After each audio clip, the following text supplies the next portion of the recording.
Well, Fancy Farm, it's good to be back here with all of you. I've been on this stage many times. I had the great opportunity, Dave, of being the MC of this great event, the greatest political picnic in America. So let me just say to the St. Jerome Catholic Church, thank you for this fundraiser. That is really what it's all about, the money that's being raised so they can put good deeds back out into this community. Before I get to my comments, though, I want to comment on a person that has not been mentioned today. This is an individual that I served for 20 years in the Kentucky House of Representatives. He represented Graves County, and he represented it very well. He represented this community. He represented it very well, of Fancy Farm. Matter of fact, they were getting ready to close the elementary school here in Fancy Farm. And let me tell you, there was a guy by the name of Fred Nestler that would not give up, and he got that funding to make sure Fancy Farm Elementary stayed open. Fred is no longer with us, but Fred's looking down on us today. Let's give it up for Fred Nestler for his great service to Kentucky. Now, you know, I've been honored to give much of my public service and much of my life to public service. To me, the definition of public service is to give up every day and try to find a way to help somebody.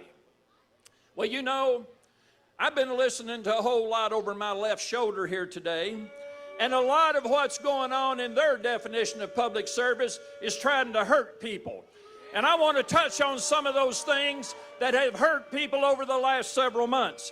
You know, there was a bill that came through, and they voted to cut Medicaid $1 trillion.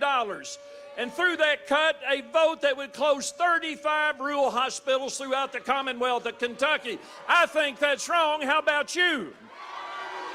A vote that would kick 200,000 people off their health insurance. I think that's wrong. How about you? And a vote that threatens 30,000 health care workers across this Commonwealth. I think that's wrong. How about you?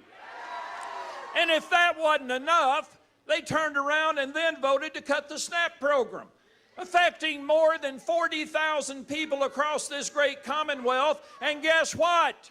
12,000 of those 40,000 was taking food right out of little children's mouth. I think that's wrong. How about you?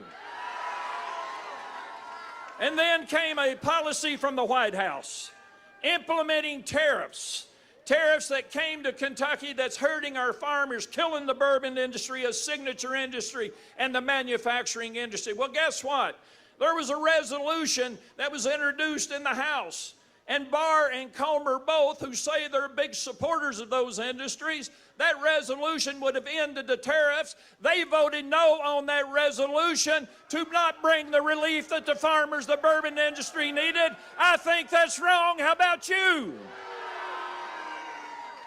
Well, and then if that wasn't enough, they voted no on the bipartisan infrastructure bill, a bill bringing billions of dollars to the Commonwealth of Kentucky, a bill that's helping us build the Brent Spence Bridge, a bill that's helping us finish the Mountain Parkway, a bill that's bringing projects all over Kentucky from river ports to bridges to infrastructure. Well, I think it's really interesting that both Barr and Comer voted against that bill, but Jamie ran down to Paducah with a press conference the other day, and in that press conference, he announced $20-some million for the river port, but he forgot to put in that press conference, he voted against the bill that paid for it. I think that's wrong. How about you? And if that wasn't enough, then he ran back up to Frankfort and he had another press release. And that press release, yes, Frankfort is in his congressional district. He ran back up to Frankfort and he announced another $20-some million to replace the Singing Bridge in Frankfort, Kentucky. He forgot to put in that press conference that, yes, he voted against the funding to pay for the bill. Well, I believe real leadership and real public service is about getting results for the people of Kentucky. Real leadership is what this Governor Andy Beshear has produced, and I've been honored to be his senior advisor.